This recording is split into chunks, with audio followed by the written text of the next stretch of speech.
Hello, everybody. Welcome. So, let's see what's going on here. All right.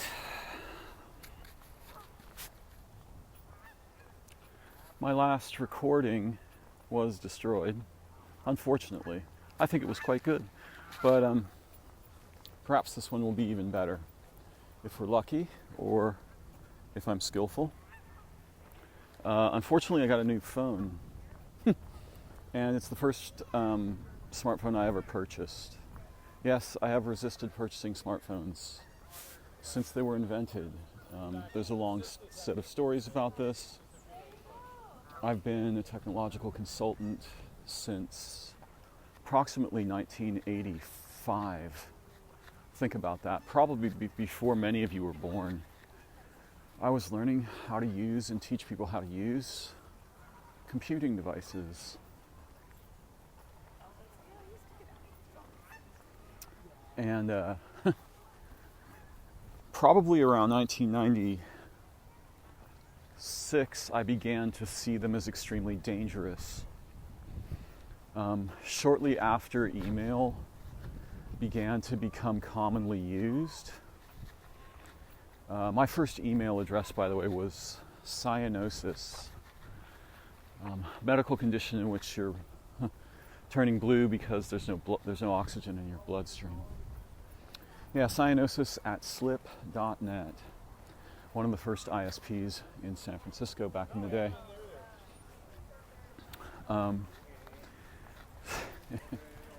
It's a hilarious t-shirt. So, long time ago, I was a consultant and I watched how email damaged relationships due to the both expectation of and incapacity to intelligently mediate instantaneous communication or relatively instant communication. Also communications in text that were previously impossible, effectively. And when they became possible, they were extremely disorienting and confusing because people didn't realize that the communications would be read in a way that was reflective of the reader's recent experience over, say, the past week, day, hour, and 5 minutes. This is still the case today. We still have these problems. They are still catastrophically, relationally toxic. Some people have adjusted to them. Many people have had their relationships destroyed by them. The addition of new ways to reach each other instantaneously, such as Facebook, Twitter, Instagram, Pinterest, 19 other things I could name, TikTok, etc., has created further relational dissociation in human beings.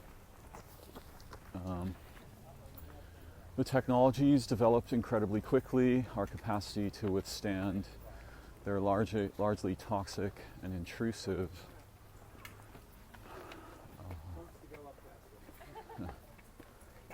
effect on our lives and relationships did not develop in a similar fashion that would allow us to keep up with the problems. So, I avoided having anything resembling a smartphone. I had a landline until about 2016, at which time I began to work for a film producer, and he needed me to have a smartphone to have the job, so he sent me one. I'm recording on it now, because the either the phone or the mic or both on the new device are far too sensitive.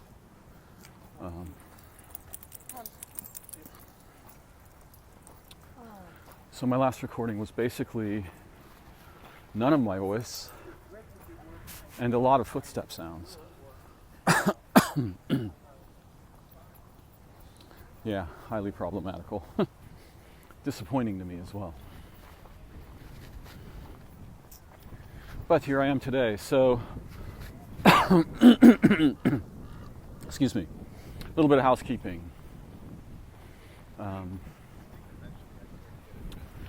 As you know, my podcast doesn't really have a name, and it's not actually a podcast. It's really just me recording things most of the time, or sometimes doing interviews.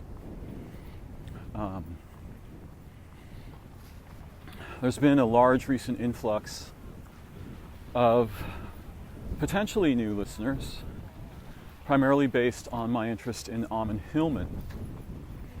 And I'm sure some people, especially longtime listeners, have been confused about why I'm interested, fascinated actually, with Hillman, his history, his mind, and his work. We'll get to that. But for now, I just want to thank all of you who are here today and who have listened in the past or may listen in the future. Your support in whatever way you feel comfortable demonstrating it is profoundly important. Without that support, it'd be very difficult for me to continue making these recordings and continuing my writing on Medium and indeed my Facebook work. More than 30,000 posts over 12 years, none of which have to do with my personal life, all of which have to do with concerns related to cognitive activism, which is the banner under which I make my way through the Creative Commons. A cognitive activist is someone who is concerned with the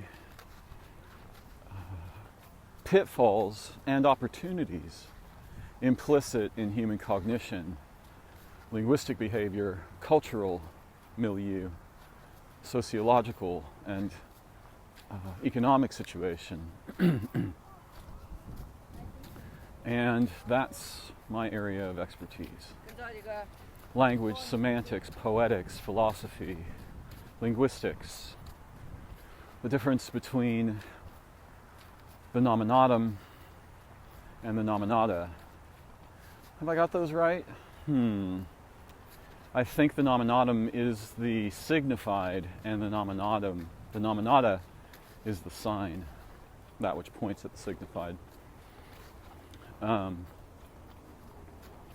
The token and its referent, the word and what it points at. The difference between an actual squirrel and the idea of squirrel. Knowledge, huge problem for us humans. So, back to the housekeeping. I'd be very grateful if you would subscribe, take a moment, sign in, subscribe. If you're on social media and you enjoy any of my recordings, please share them with a little note about why you think they're interesting. Pop in, leave a comment, ask a question, which I will respond to, or even suggest a topic for a future walk and talk or recording, or perhaps interview. Also, if any of you know Ammon Hillman, I'd very much like to get an interview with him. I realize that's getting less and less likely as time goes on, but I'd also really love to send him some paper mail, or find a way to get his attention other than at his email address associated with his YouTube account, which I'm sure is buried in emails. I have a lot of interesting questions I know I could ask him that have remained unasked by nearly all of the people that have interviewed him. So yeah, I'm really hoping to get an interview with him. We'll see how that works out. If you can, please take a moment and make a small donation via Patreon, or you can send a one-time donation to me if you wish at SANDSYS at PACBELL pacwell.net through PayPal. If you'd like to send a donation in some other fashion, please get in touch via my email address, and I'll happily direct you to a method that suits you. I'm extremely grateful to Mr. N for his contributions, and to my other 3 patrons on Patreon. Yes, I have a total of 4 patrons. Ms. E and Mr. N have been particularly helpful in keeping my work alive, and so thanks to them. That was a lot of preamble, so let's get rolling.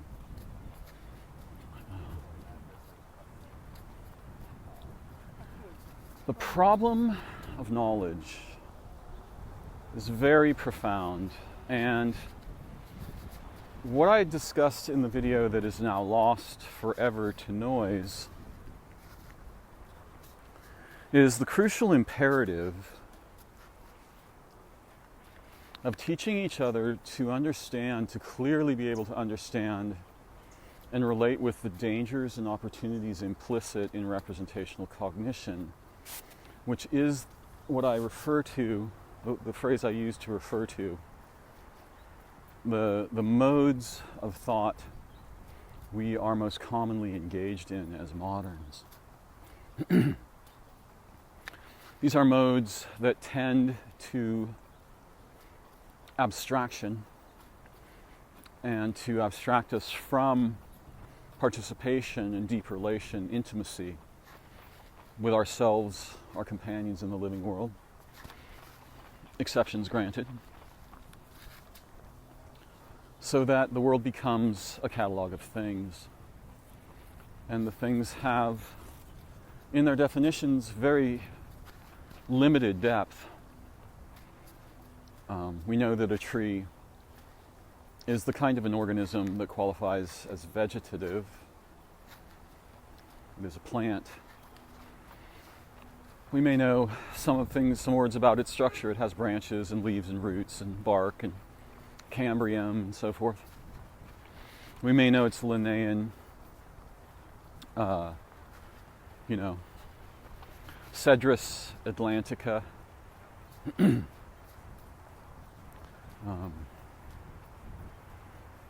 We may know the Latin, Linnaean, categorical language to refer to it. When my friend asks me about a plant, what is that? He or she is generally asking, what is it called? And there's the terrifying sequelae to this problem, which is that once we know what something is called, we may become so confused, we are likely to become so confused, as to think we know what it is. In other words, familiarity breeds dissociation in language. Our participation collapses. There's a story where the child is ecstatic at seeing the birds every morning. One day, his somewhat disturbed mother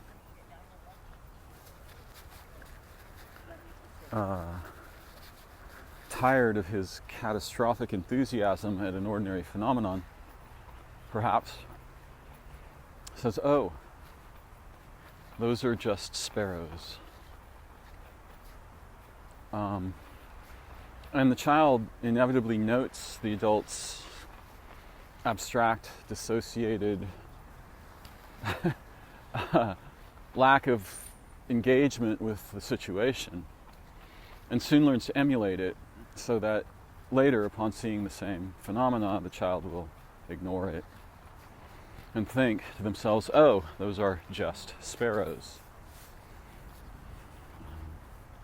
Never mind the fact that no one has the slightest idea what a sparrow is, or why there are sparrows, how they came to be, what their relationship is with us and ours with theirs, what the meaning of the existence of organisms might be, or any of those things. They just have these words. Blue jay, sparrow, duck, goose, hawk, owl, dove, titmouse, bluebird, bat, martin, swallow, these words.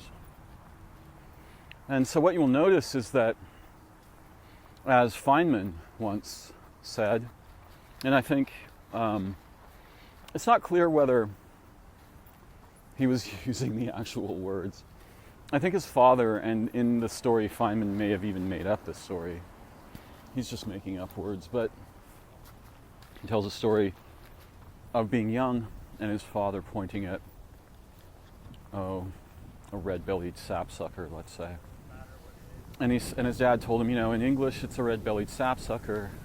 In Japanese it's a onyon no kamana. In, Russian it's a ochikaktis. In Navajo it's this. In French it's a ovievois. Probably just made up words, made up sounds that reminded him poetically of the languages. And his father gave him to hear Feynman tell it, 15 or 20 words, and then his father said, now you know all the names of this bird, the entire collection of which tell you nothing whatsoever about the phenomena that is being named. And this is the problem of knowledge and language. One of the problems, one of the vast array of problems. And so,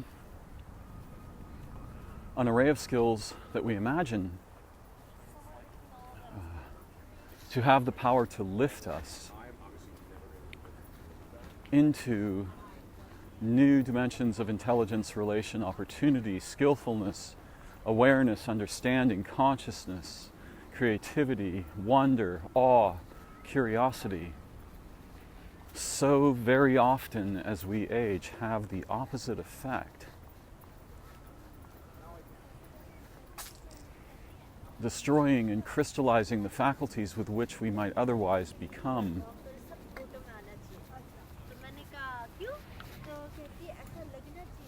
brilliant, perhaps even transcendent. Unfortunately, our habits with language and knowledge and the cultural milieus in which we arise, unless they privilege creative, intellectual, philosophical, and perhaps even metaphysical endeavors and development, unless these are privileged in our common environment and rewarded, or at least not punished, in the cohorts with which we participate, or we are so stubborn and peculiar that we just resist the profound gravity of our social milieu. It's very difficult to do. We will find ourselves trapped in something that resembles the trap to which Merlin was subject.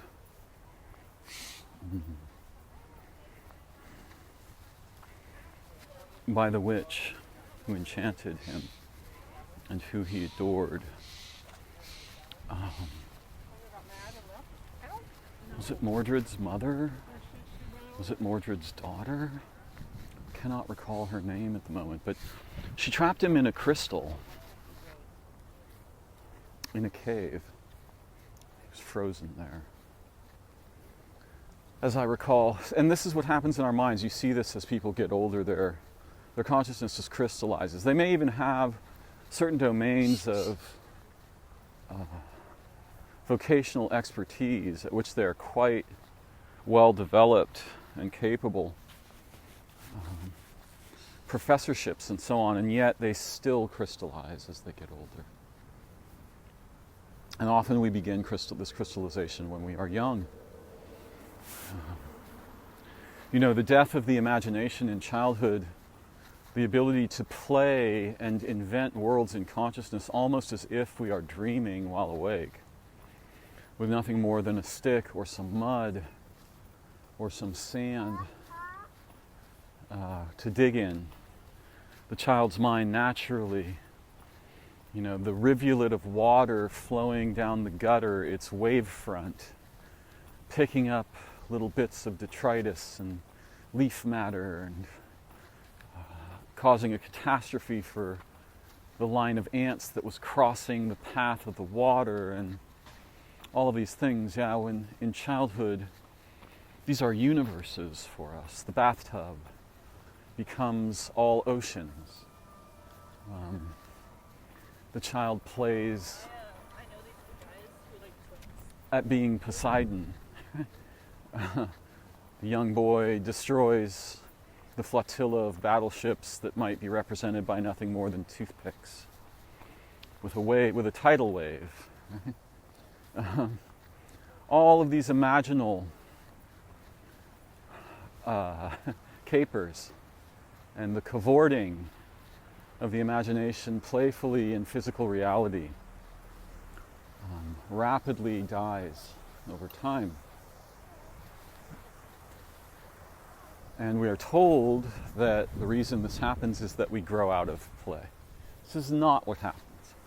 What happens is that representational cognition eats up the resources that were previously used for daydreaming, imagination, creativity, and so forth. And this process is accelerated by exposure to what we very strangely refer to as education, contrasted with what Derek Jensen would brilliantly refer to as educare, the wise, developmental shepherding of the cognitive, relational, intellectual, and creative resources of young human minds and cultures.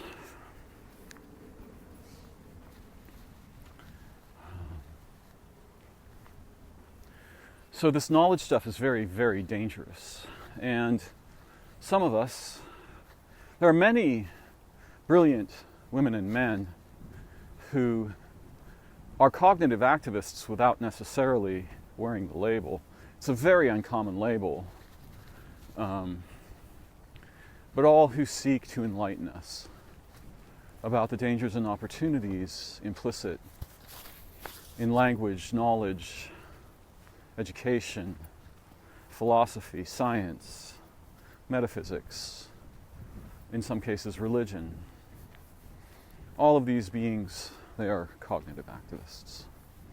And Ammon Hillman is particularly one of them. He, though he certainly has quite a chip on his shoulder about it, and look, many of us do. In fact, lots of brilliant minds were driven to discovery and prodigy and polymathy precisely because they were so upset by something that they or someone they loved were subject to, or simply the catastrophic domination of injustice and ignorance and stupidity and manipulation and lying and rape and war and commerce that have devastated billions of human lifetimes and hundreds of thousands, if not millions, of generations of humans. The children, the mothers, the fathers, the brothers, the sisters, the aunts, the uncles, the grandmothers, the grandfathers destroyed, their lives ruined, their opportunities ripped to shreds by policies and protocols, by the things I call thrisps. And Hillman's quite pissed about, he's very pissed at a specific array of thrisps that he feels are domineeringly lying about the history of Western civilization, society, religion.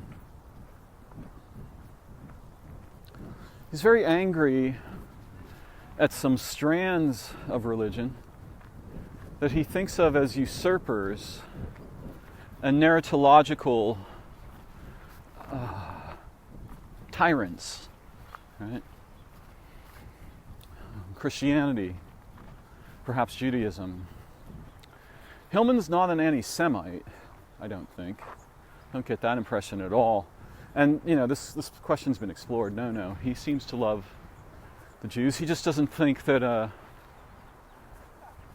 the common narratological claims to linguistic and historical primacy of Hebrew are just or valid or true, because there's a vast plethora, in his view, of evidence that they are preceded by and informed by, and perhaps even stolen from, or cribbed from, to be more kind, Greek, ancient Greek. And so Hillman also doesn't like this array of puritanical narratives that overlays the history of Western civilization, Judaism and Christianity, and particularly the catastrophic hypocrisies of Christian religion, producing lots of instances of the abuse of women and children. He can't stand that. Some people will argue that he has wild or maniacal views. This may well be true. But compared to the things that he's raising his sword against, he may as well be a saint. Because lies are lies. And lies that raise the banner of religious truth are among the most detestable of lies. So, you know, there's a lot about Hillman I don't know. And I have so many questions about his history, his orientation, the peculiar and contagious lilt of his voice, which he clearly acquired after a certain life phase. Because there are videos of him when he is younger and he does not have this lilt. And the lilt, his prosody, the music of his voice, is both contagious and off-putting. It will bother some who will immediately turn the channel, and it will enchant others. I personally found it I find him profound, enlightening, entertaining, maniacal, manasthaic, Greek idea, manasthai, prophetic, the true enthusiasm, enthu, as in entheogen, and enthusiasm. The gods present in the person's aching human heart. He displays to me features familiar to me from my own developmental arcs, many of which were also enthusiastic and perhaps occasionally mantic. Not necessarily manic, but mantic. Mm-hmm. You see on the stage Christian evangelists mimicking mantic enthusiasm. But is it real? I don't know. One cannot say universally one thing or the other. But it's one of the few places where you see romantic enthusiasm in commonly represented or enacted in modern situations. Hillman's lilt. So Hillman is also a magician. He talks about opes, this concept in Greek. This is very important. Many of us have long believed, and Rupert Sheldrake is among them, that the eyes are not merely passive receptors of photons, as proposed by the benighted mouthpieces of modern science. In science's desperate urge to evict God from science, they went far too far and evicted everything that couldn't be explained by physical mechanics. What we know of the origins of physical mechanics is so minimal. It's probably less than 1% of what's going on, so they threw the entire universe and its history and meaning and origins and all of this out, and they just want to look at mechanics that they can measure with devices. Thus throwing the entire, quote, beyond device, quote, aspects of organisms away with the rest of the universe. So this opes, probably the fragment that gives us words like ophthalmology. Hillman describes the gaze as magically powerful. And I was listening to a Demystify Psi podcast yesterday and the day before on the transactional interpretation of quantum mechanics. Cannot recall the speaker's name. And I don't know to what degree it resembles Bohm's pilot wave theory, but essentially the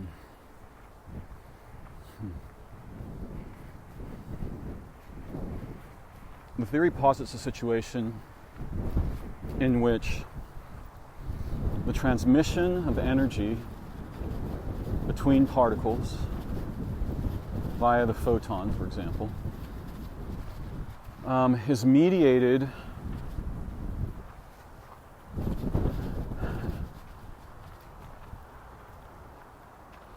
by a particle that sends a signal of readiness to receive backwards in time to the particle that is signaling its readiness to transmit forwards in time. And there's a back and forth process that becomes infinitesimal as it iterates, so that all of this takes place effectively instantly.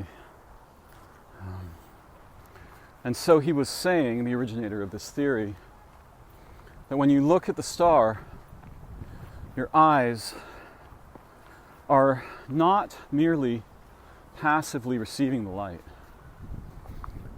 They are emitting the waves that draw the light to your eye. And the Greeks and many others were aware of this idea that the eyes, as it were, emitted rays, which you could think of as like the ray of a searchlight.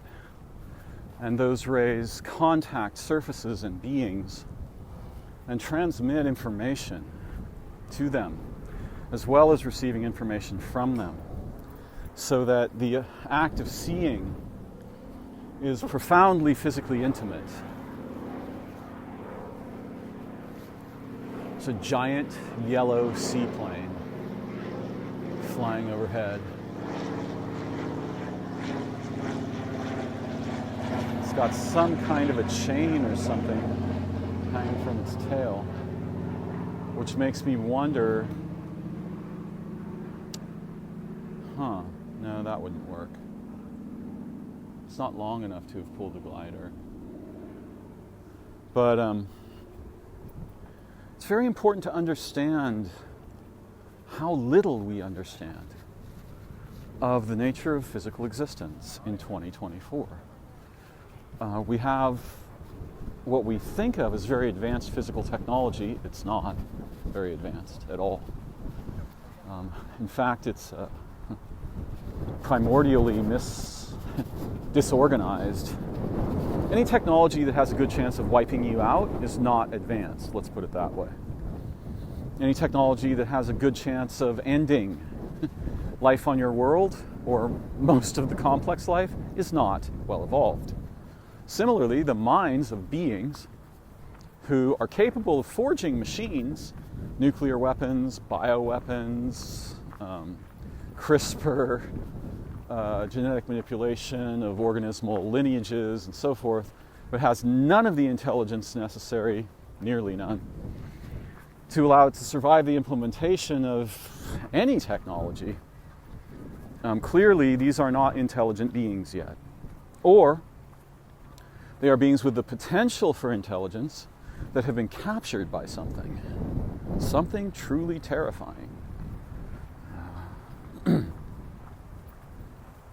So Hillman is very much concerned with the reestablishment of ways of knowing that predate the domineering narratives that largely manipulate and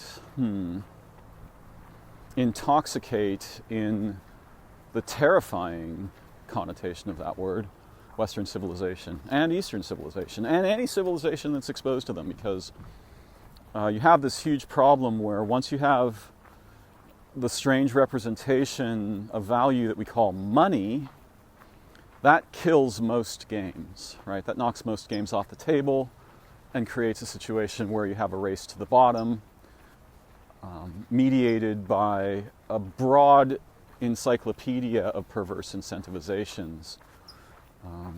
CF, Daniel Schmachtenberger, look to him for clear and brilliant explorations of perverse incentives, the game theoretical apocalypses, races to the bottom, where if a player in your world game is going to take the game in the direction of apocalyptic threat and or zero-sum games, right? I win, you lose, or I win, everybody else loses, then all players must transform, it would seem, must transform their play accordingly. And generally, it's very hard to outcompete somebody who's got a finger on an apocalypse button. So we're in this really, really dangerous situation. And I think Hillman, in his prophetic aspect, sees us at the brink of a broad apocalyptic situation in which God's tyrants and tyrant killers will rise up naturally. And we've seen some evidence of this. We've seen some enaction of these things lately. I don't need to point directly at them, but I could. One man named Trump, one man named Crooks, one man named Putin, one man named Netanyahu, and so forth. There are other names that I've left off the list that are similarly lethally motivated. So, what are Hillman's primary concerns? I don't know. However, they seem to be those of a cognitive activist, someone who has recognized in the ancient Greek language a broad array of intellectual, spiritual, communal, societal, and cultural accelerants, right?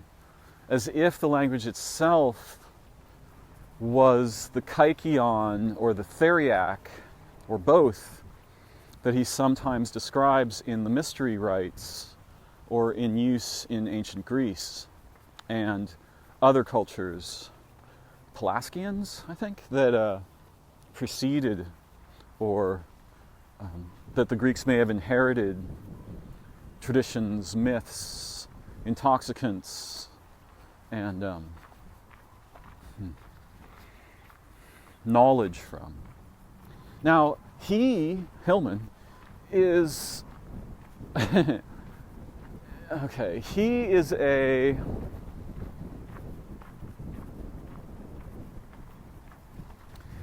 purveyor of an entirely different form of knowledge, and he's well aware of this. He knows that the kinds that we play with are mostly dead inside because he has tasted the other kinds, the kinds that come from direct contact with non-human intelligences and here's where things get a little weird, but hey, nothing's as weird as a society that tries to kill everything for the sake of machines and money. Non-human intelligences and or the minds of the dead, right?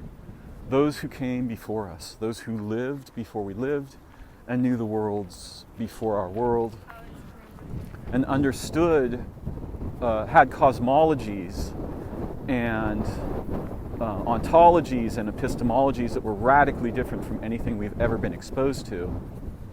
Now, in my own perspective, I would argue that we poor humans have undergone a series of catastrophic umbilical catastrophes where there used to be 6 or 7 different umbilici connecting us to the cognitia of the entire planet, the solar system, the sun, the moon, the galaxy probably, the stars, the beings that dwell in what we could think of as the abyss, or what we could think of as time-space, the beings whose, the disembodied transcendent intelligences that are native to the substrate from which matter itself emerges, all of the cognitia of the organisms of Earth, all of these umbilici.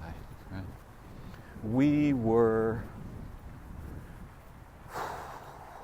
companions, and we were the physicalization of these umbilical progenitors. Many, not one.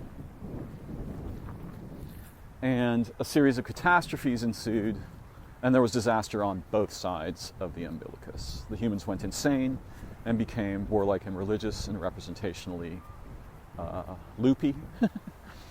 Started believing that tokens were the only thing that mattered, and attempting to get the attention of the lost umbilical progenitors of many different kinds.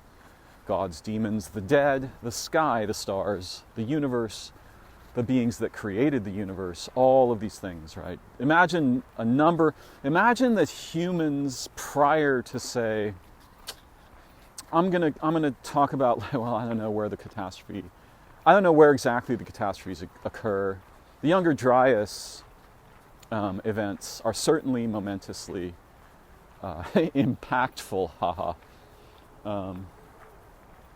But I'm going to just wildly guess that sometime just prior to the invention of writing, some of the catastrophes occur, and then a little further back for others, 10, 15, 20, 30,000 years ago in there.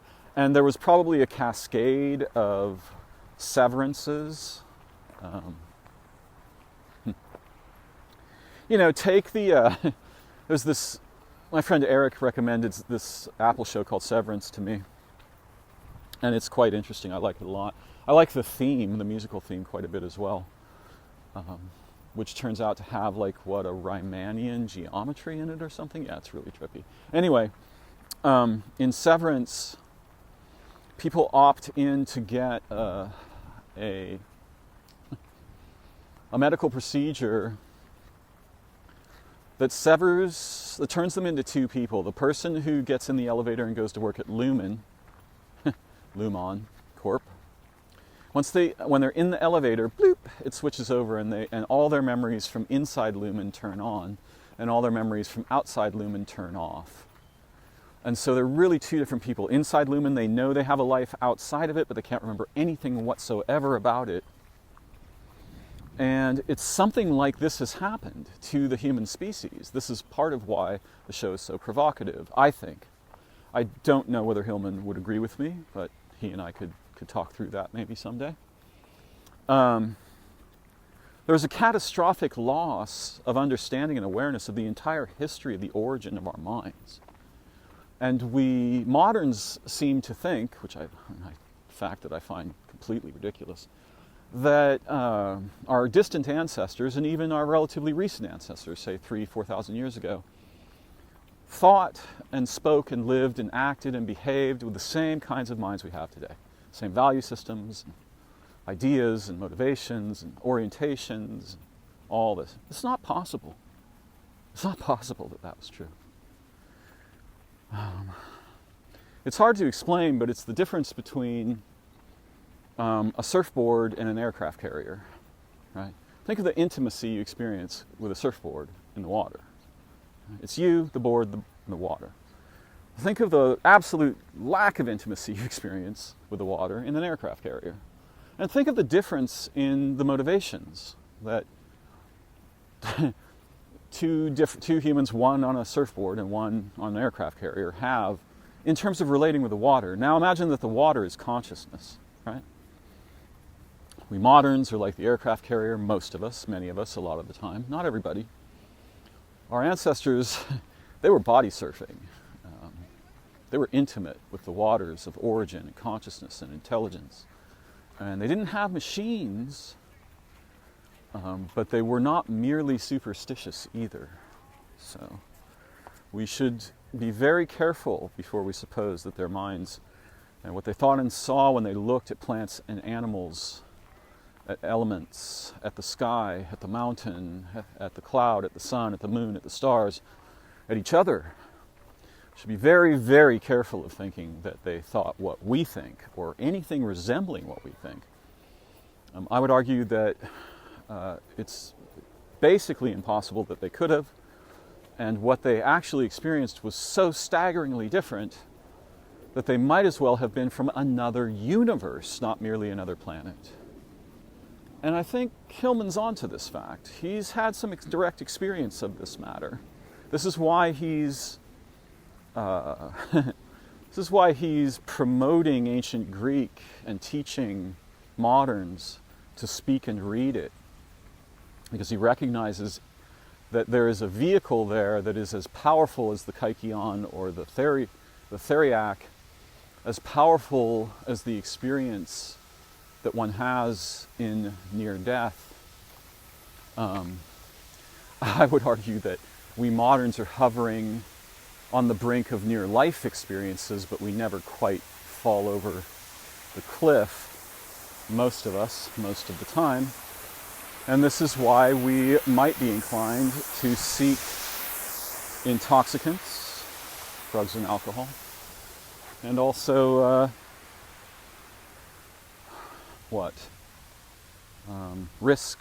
high-risk behaviors, right? And hedonism, right? All these things, because we're not happy hovering at the brink of life, a near-life experience. We also dwell in the era of weapons of mass instruction like the internet, Google, Twitter, Facebook, TikTok, YouTube, blah, blah, blah, blah, blah, blah, blah. And we're getting a lot of electronic stimulation, which draws us mostly further and further away from each other, the living world, our origins, the possibilities of human transcendence and intelligence, and all of these things. So we're starving. We are people. Now look, this word "we," I get it. It's a generalization. It's not true. And I'm kind of taking the worst common denominator when I use the word, where I'm saying we the moderns who suffer we, the lost generations, and so forth. And there are many among us, and moments in each of us, phases, times, and so forth, situations where we are reconnecting with each other and the living world and our origins and time space, perhaps even intelligence and transsentience. It's not all bad news, but it's a lot of bad news. So our knowledge, language, has placed us in the most bizarre situation where you can imagine, I don't know, imagine humans who live in a garden of every kind of possible fruit and berry and root and herb. Imagine that all the different varieties of animal meat actually just grows out of the ground and you don't have to kill animals to get it. All the foods that we've ever had are all there. They are pure, they are organic, they are fresh, they are alive. They are pleading with us to eat them because when we eat them, they join with us. We live in this garden like this, but knowledge makes us absolutely blind to this fact. And so what we do instead is we represent the things around us, and then we engage in sort of a cargo cult-like commerce with the tokenized representations of all that we've become divided by, not by our circumstance, situation, origin, lineage, nature, species, or any of that, simply by an obfuscatory, a trenchant obfuscation in our cognitive, social, and behavioral aspects. This we call knowledge. And particularly I call thrisps, right? These are processes, dead inside processes that capture humans at the group levels and are shockingly Darwinian in their malignantly aggressive urge, or how should I put this? They're not beings, so they don't have urges. Their proclivity to dominate the cognitive terrain that human minds represent and reproduce in it, and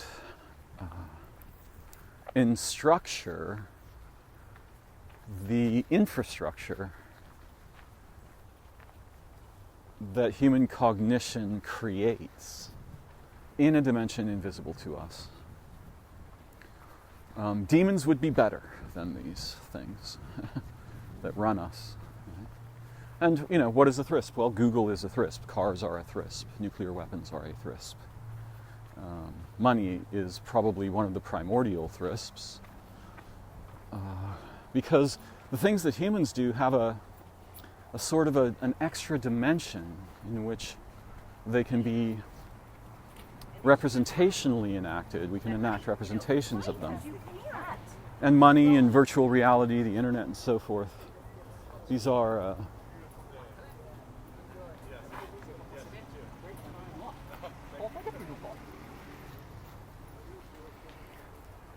are things we are intimately familiar with, even if we have grave difficulty talking about them articulately. These are the things that troubled me as a child, as a teenager, as a young man, as a young adult, in my middle age. And I committed myself to remembering them and learning how to articulate these situations well enough that we would have a chance to do something else together, to become something else together, to escape the prison that knowledge, language, culture, and thrisps comprise. And Hillman is very much concerned with jailbreaking. Let's be clear about this. He may have seen some of my media, he may not, he's super busy. He may have judged me because I have some familiarity with Aramaic and Hebrew, and he may think, oh, Darren's just another Hebraicist. No, it's not true, Ammon. It's not true, bruh.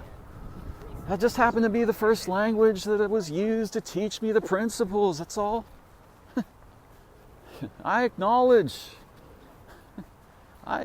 his contribution and the contribution, not the contribution, but maybe even the primacy of the ancient Greek language. He's right when he says this language will carry you across the abyss. He's not joking. Different ancient languages have this ability, not merely Greek. But what he's saying, I think, is that Greek, among all of them, is primordial. And it actually doesn't matter whether he's right or not. That's not what's at issue here. What's at issue here is, does the key unlock the cage? Right? The cage of language and knowledge that our generations have been tortured within for millennia. Yes, it does. Yes, the Greek key unlocks the cage. It's true. I have long said that if you learn an ancient language, and particularly a language as complex enough to enact gematria, which Greek certainly is and does, you will see that the stuff we're using is crude in comparison, very crude. That lilt of his, so the opes, right? So he talks about the gaze as a power, and he's absolutely right about this. In case you doubt him, study hypnosis, and particularly mesmerism. Talk to people like Marco Perret or Lee Gerard Barlow, or listen to them. And they will show you that you can actually hypnotize someone with nothing more than your eyes. Right? You can draw someone into trance with your gaze. And they might not even have to see you for you to be able to do that. The gaze is a projective ability. It's not a passive receptive thing. It can be a passive receptive thing, and it can become that for us if we have no experience or do not practice the other forms. And again, this is the kind of thing that Hillman will resurrect to our awareness. Yes, I know. Nam Yango Renge Kyo. Yeah.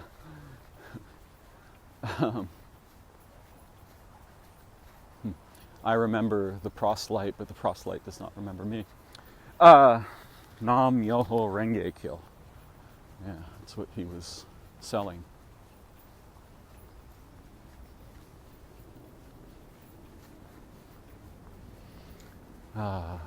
Beautiful, warm day here at the lake.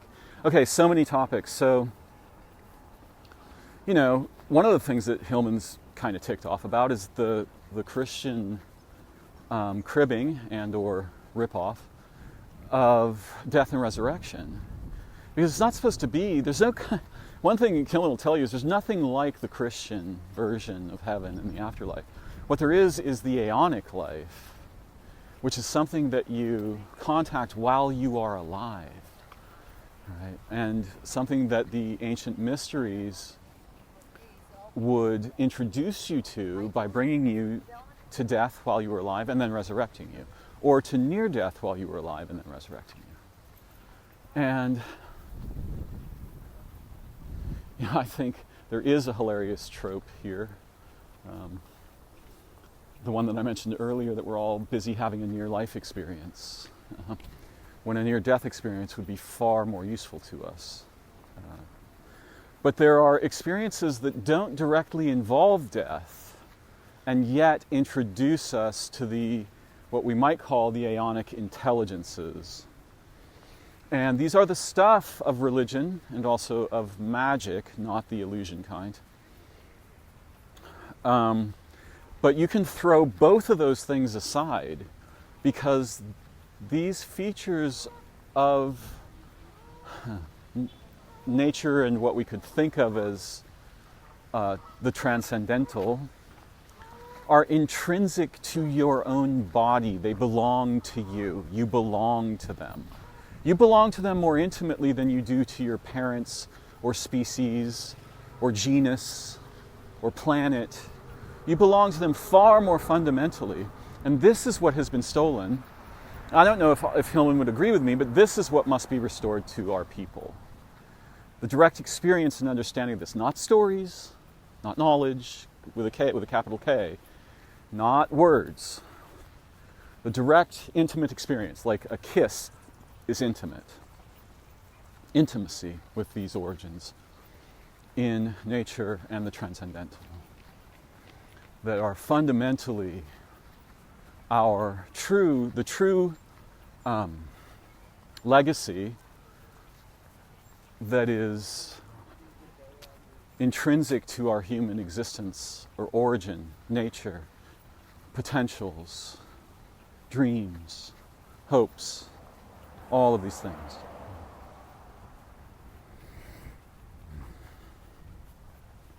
I don't know where he got his lilt. That it sounds a little bit Southern Cal surfer stoner-ish, but I don't think that's where it came from. I'd be surprised anyway. And it's very contagious. I found myself emulating it, particularly, even unconsciously emulating it, when I was waxing didactic in my walk and talks. And it's so much fun to impersonate. I love his enthusiasm and the lilt. It's very contagious, and I had to consciously work to keep it from thoroughly infecting my speech patterns. There's a sort of back of the nose closure in the sinuses. Oh yeah, beautiful. I love it, yeah. Gorgeous. Oh God. Yeah, this kind of thing. It's so much fun. But it's very contagious, and that's part of his magic. He is a magician, not in the sense of an illusionist, a magician in the sense of one who has intimate relationships with the dead and perhaps other epochs of humans. I mean, he will straight up tell you that his muse is a dead girl from the Bronze Age, a dead girl who Bronze Age ritual practices connected him to, brought into his relational environs. And these practices are particularly, I think, forms of bibliomancy that he refers to as necromancy. I'm not sure that word deserves the connotations that it has acquired in modernity.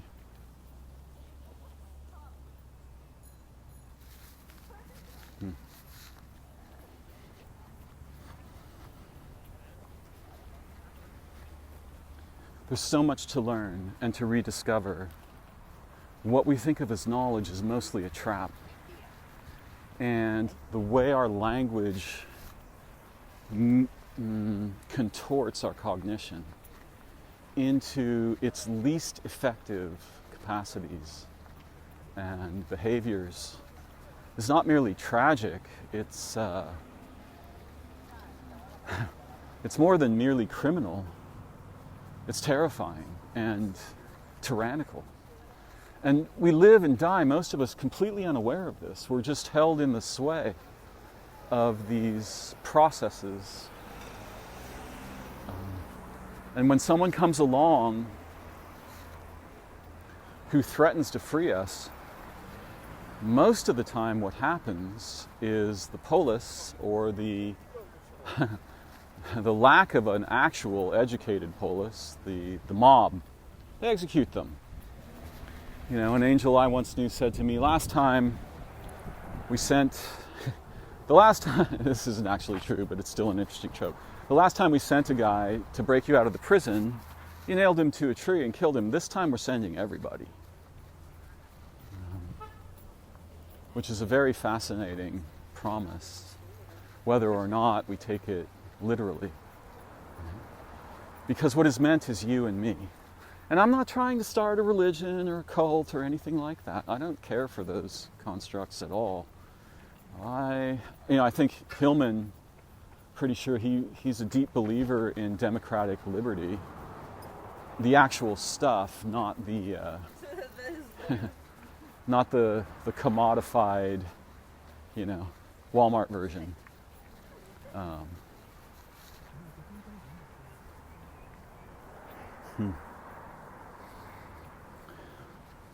It doesn't, people defend him sometimes in comments on my videos about him. And they don't really, I think they haven't listened to the video. They're just looking at what I wrote, and they get their panties in a knot or whatever. And they're like, he's not mad. Look, he's mad. He's not merely mad, he's a genius. I mean, anybody who's spent that long studying ancient Greek is going to be partly mad and partly a genius. And he'll be the first to claim there's lots of things he doesn't know. He loves to get together with others who have knowledge and, kind of spin the bottle relationally and cognitively and intellectually and inspirationally. And that's what the real stuff looks like, right, when we do that together.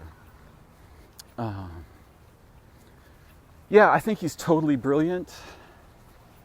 I think he's partly mad. One of the problems, so there's this Greek idea called theoria, which Owen Barfield introduces. And I've mentioned this many times in my recordings, but effectively it's the capacity to give you a way of seeing that doesn't concern itself with whether it's true or not. Its value does not lie in its verity. Its value lies in its capacity to bring you to insight, so that you see new ways. You see aspects of potential and situation that were previously invisible to you. The same way that a certain kind of sunglasses that hides color. See, this is the problem with our language, our culture, our societies, and our situation. They place a layered array of lenses that blind us more and more and more to that garden I was talking about earlier, until, out of absolute desperation, we cleave to the tokenized representations of all that is right next to our hand. We could reach out and drink it, kiss it, adore it, eat it, relate with it, be it, become it, share it, grow beyond it together at any moment. But we're very busy relating with these representations, right? Because we've been deprived of our awareness of our nature and situation by these lenses that we call knowledge and language, but are primarily thrisps. Deleterious thrisps, dangerous, impoverishing thrisps. So, Hillman doesn't have the same nomenclature, but he knows exactly what I'm talking about. And this is one of the reasons why I find him fascinating and why I speak about him lately, because yes, there are many other people like him, Weinstein and Schmachtenberger. They might not agree that he's even interesting. That's fine with me. I don't care who agrees. What I care about is people who are working in their daily lives and their intellectual, relational, and transcendent aspects to forge keys to the prison. That's what I'm concerned about. That's what I'm trying to do. That's what I'm interested in, primarily. I mean, other than just mutual adoration, liberation and answering the dreams of our ancestors, bringing those dreams to fruition together. That's something I believe in, and not as a religion. So yeah, we have these lenses, and one of the things that Hillman is saying is that the ancient Greek language obliterates those blinders. It gives us lenses that actually allow us to see beyond time and identity, and to see beyond what the grim leavings that we normally swarm around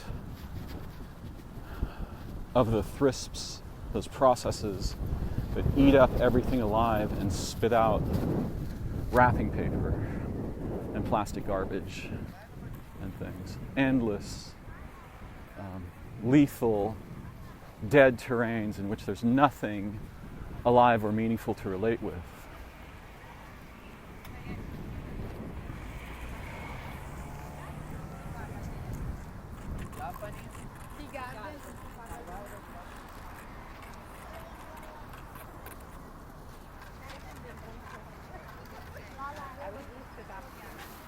You know, I can't, it's a little bit hard for me to imagine. Weinstein might value Hillman. I don't know, they're so different in their motivations and orientations and value systems, perhaps. And let's be really clear, Hillman is, I mean, he's in a way, he's very pro-hedonistic, I think. Pro-intoxication. He's not really, I wouldn't classify him as pro-drug. He just wants us to see how central, like metaphysically associated intoxicants were to the ancient Greeks and the peoples of that time. How common they were, how important they were, how central to their lives and thought and concerns. And yes, he's angry that the weird death and resurrection stories of the Christians are basically stealing something from the mysteries and lying about it. Because the actual death and resurrection is meant to happen while you're here, not later. It's not a metaphysical resurrection, in his view. Now, I think the actual situation is extremely complex and probably isn't a single way. Both things can be true, right? Like there can be the death and resurrection that one is subjected to or participates in while alive in the mysteries.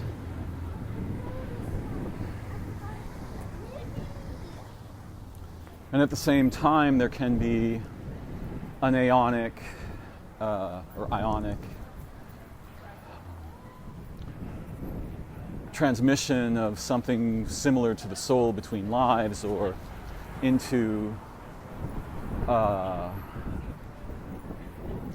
relational domain outside of time and so forth at death. You know, we have lots of stories from people who have died and returned to life. Of course, those people are challenged to fit their experiences into the language and knowledge that exists and that creates the boundary conditions of speech. Very difficult. But, you know, some people have had a go at it. That famous neurosurgeon, whose name escapes me at the moment, is one of them. And perhaps I myself, in my own way, am one. Though I didn't actually die. There are, I mean, the nature of our existence is myriad. It's not singular. It's not like there's one thing. And if anything's obvious, think about what the meaning of birth is. Okay, you get a human body, but what are there, like 900 trillion variables that have a determinative influence on what that means and how that works out and what that path is like? Yes. So, is birth the same thing for everyone? Well, generally it's the same thing for everyone. Specifically, it's never the same thing for anyone. And this is one of the weird dangers of language.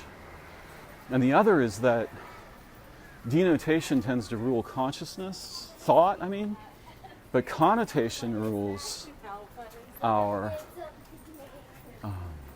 understanding, right? It's metaphor that we use to understand things. It's likeness. This is like that with these transformations. Right? our entire way of being cognitive is fundamentally dependent on metaphor and likeness and analogy, not on separate denotative identity, the way we pretend it is. I think Hillman is a huge fan of the possibilities of an actual democracy, which is nothing like, very little like, what we've seen enacted under that rubric. And look, I don't need to just talk about Hillman all the time. I've got many, many other concerns and priorities and perspectives. But I find him fascinating, inspiring, sometimes hilarious, entertaining. And I have a variety of criticisms that I could level toward him. I'm just not highly motivated to do so. I can imagine others doing so.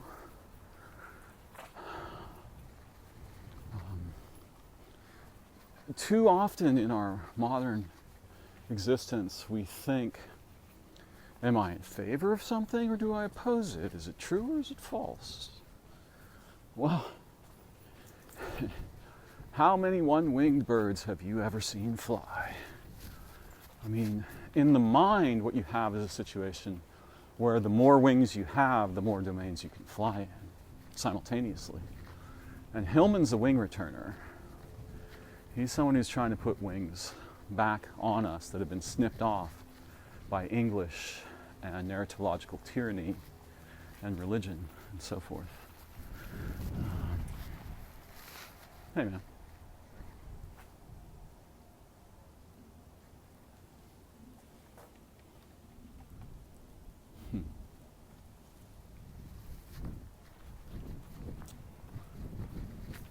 So yeah, I think of him as a cognitive activist, and a very active one. That guy's producing content every day. It's his full-time job.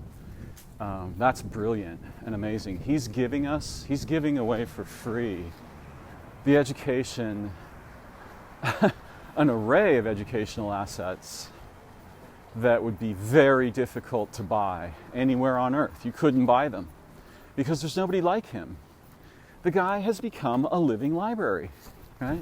And that's one of the most beautiful things a human being can do, is to become that and just give the milk of his intelligence and experience and understanding and awareness and concern and brilliance to the starving children that we moderns comprise. Yeah? Amazing, beautiful, I love it. Oh God, yeah. You hear all these maxims, nearly none of which are reasonably enacted. We're all in this together. Hillman's acting like that's actually true. That's a beautiful thing. That's a noble thing.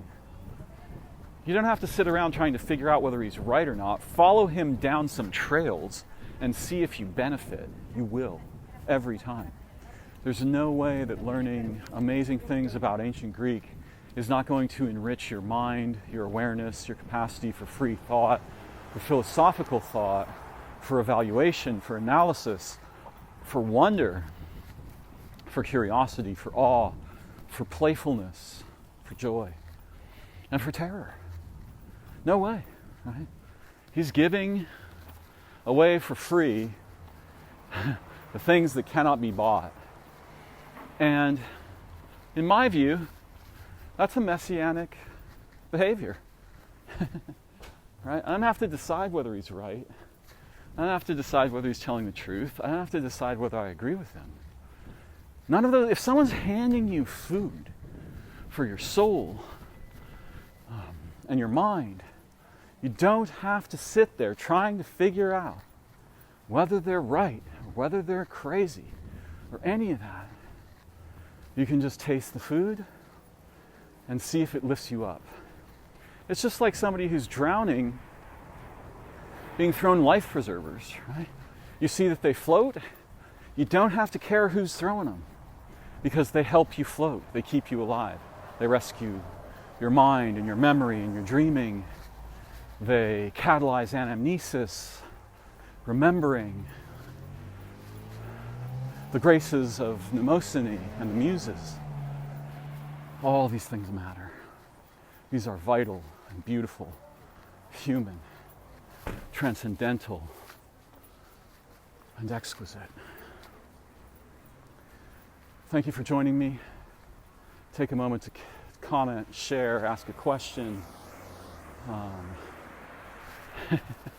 yell at me, or make a contribution on my Patreon or PayPal.